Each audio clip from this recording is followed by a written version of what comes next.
ಯಾಕಂದ್ರೆ ಜನರ ಅಭಿಪ್ರಾಯವನ್ನು, ಜನರ ಮಾತನ್ನು ಆಡಳಿತದಲ್ಲಿದ್ದಂಥ ವ್ಯಕ್ತಿಗಳು ಕೇಳದೆ ಹೋದ್ರೆ ಏನಾಗಬಹುದು ಅಥವಾ ಏನಾಗ್ತದಂತ 700ಕ್ಕೂ ಅಧಿಕ, ಹೆಚ್ಚು ಕಡಿಮೆ 750 ಜನ ರೈತರು ತಮ್ಮ ಪ್ರಾಣಗಳನ್ನು ಬಲಿದಾನ ಮಾಡಿದನ್ನು ನಾವು ನೋಡಿದ್ದೀವಿ.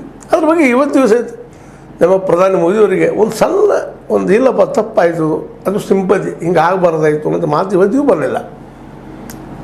ಮತ್ತು ಅದ್ರ ಬಗ್ಗೆ ಮಾತು ಆಡೋದಿಲ್ಲ.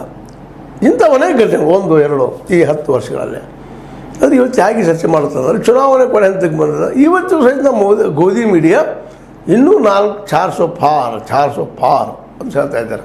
ನಿಜವಾಗಿ ಅವ್ರ ಎದೆಗಳನ್ನ ಅವ್ರು ಮುಟ್ಕೊಂಡು ನೋಡಲಿ, 400 ದಾಡ್ತದಲ್ಲ ಇವತ್ತಿಂದು ಈ ನಮ್ಮ ಮೋದಿಯವರ ಆಡಳಿತಕ್ಕೆ ಜನ 400 ಗಡಿ ದಾಟಿಸ್ಕೊಡ್ತಾರ ಅಂತ ವಿಚಾರ ಮಾಡಿದಾಗ, ಇಲ್ಲಿವರೆಗೆ ಆದಂಥ 6 ಹಂತದ ಮತಗಳನ್ನು ನೋಡಿದಾಗ ಅದು ಎಲ್ಲೂ ಕಂಡು ಬರೋದಿಲ್ಲ. ನೀವು ಆರಂಭ ನೋಡ್ರಿ, ದಕ್ಷಿಣ ಭಾರತದಲ್ಲಿ ನಾವು ಮೊದಲು ನೋಡೋಣ.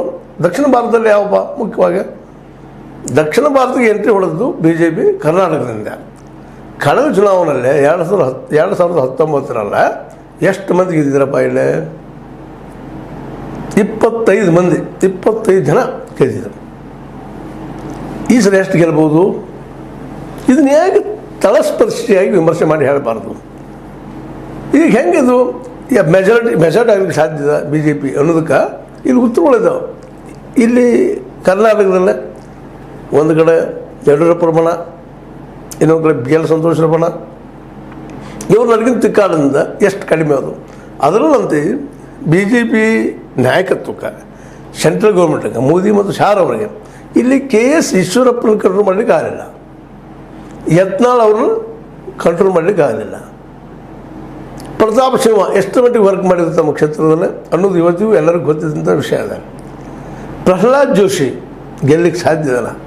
ಹಲವು ಕ್ಷೇತ್ರಗಳು ಅವರು ಗೆಲ್ತಾರೋ ಸೋಲ್ತಾರೋ ನಂತರದ ಮಾತು. ಆದರೆ ಫ್ಯಾಕ್ಟ್ ಆ್ಯಂಡ್ ಫಿಗರ್ಸ್ ವಿಚಾರ ಮಾಡಿದಾಗ ಈ ಸಲ ಕಡಿಮೆ ಅಂದರೂ 10ರಿಂದ 15 ಸೀಟ್ಗಳು ಕಳ್ಕೊಳ್ತಾ ಇದ್ದಾರೆ ಅಂಥೇಳಿ ವಾಸ್ತವದ ವಿವರಣೆಗಳು ಬರ್ತಾ ಇದ್ದಾವ್ರಿ.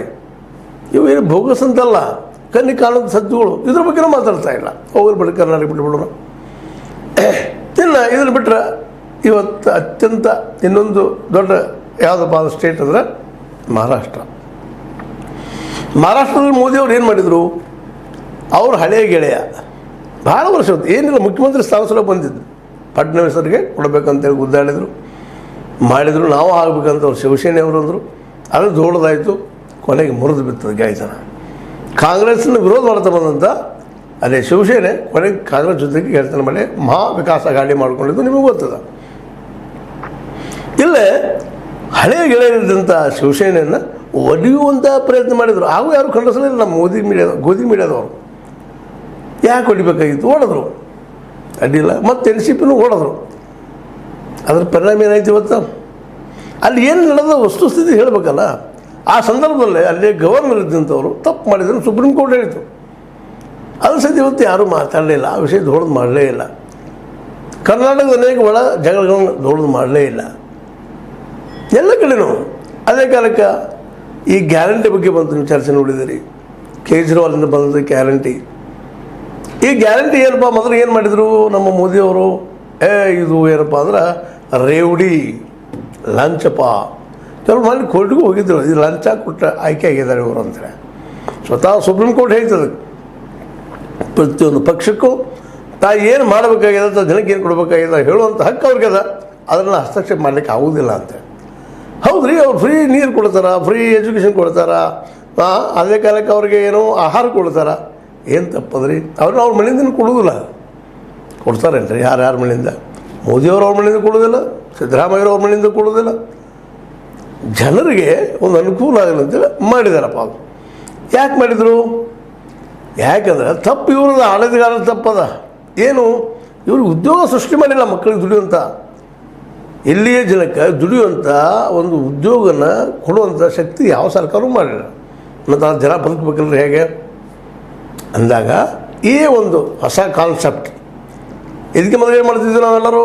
ನಮ್ಮ ರಾಜಕಾರಣಿಗಳು ಎಲೆಕ್ಷನ್ ಬಂದ ತಕ್ಷಣ 500, 1000 ಒಂದು ಸೆರೆ ಬಾಟ್ಲಿಗಳನ್ನು ಕೊಟ್ಟ, ಹೆಣ್ಮಕ್ಳಿಗೆ ಒಂದು ಸೀರೆ ಕುಬಸು ಮತ್ತೇನು ಕೊಟ್ಟ, ಅಥವಾ ಇನ್ನೂ ಏನೇನು ಕೊಟ್ಟ ಆರಿಸಿ ಬರ್ತಾಯಿದ್ರು.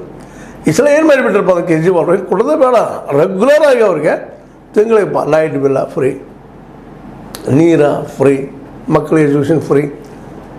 ಇವತ್ತು ಜನ ಯಾವ ಹಂತಕ್ಕೆ ಬಂದಿದ್ದಾರಪ್ಪ ಅಂದರೆ ಹೌದು ಇಷ್ಟು ನಮ್ಮ ಮಿನಿಮಮ್ ಕೊಟ್ಟರೆ ನಿಮ್ಗೆ ಓಟ್ ಹಾಕ್ತೀವಿ ಅನ್ನೋ ಮಟ್ಟಕ್ಕೆ ಜನ ಬಂದು ನಿಂತಿದ್ದಾರೆ ಇವತ್ತು.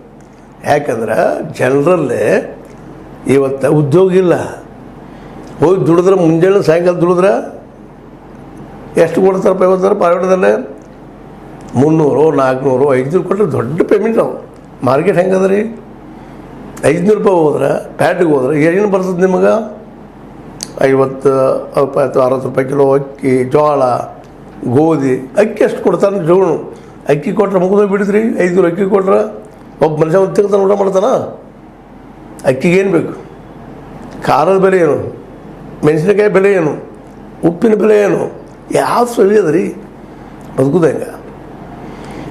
ಅದಕ್ಕಾಗಿ ಸ್ವಲ್ಪ ಅವ್ರು ಹೆಲ್ಪ್ ಆಗಲ್ಲ ಅಂತೇಳಿ ಕೇಜ್ರಿವಾಲ್ ಮಾಡಿದಂಥ ಕಾನ್ಸೆಪ್ಟ ಕೊನೆಗೆ ಕಾಂಗ್ರೆಸ್ ಒಪ್ಕೋಬೇಕಾಯ್ತು, ಕೊನೆಗೆ ತಾವು ಒಪ್ಕೋಬೇಕಾಯ್ತು. ಇದ್ರ ಬಗ್ಗೆ ವಿವರಣೆ ಮಾಡಲೇ ಇಲ್ಲ ಎಲ್ಲರೂ. ಹೌದು ಇದು ಸರಿ ತಪ್ಪ ಚರ್ಚೆ ಮಾಡಬೇಕಲ್ಲ. ತಪ್ಪ ಇದು.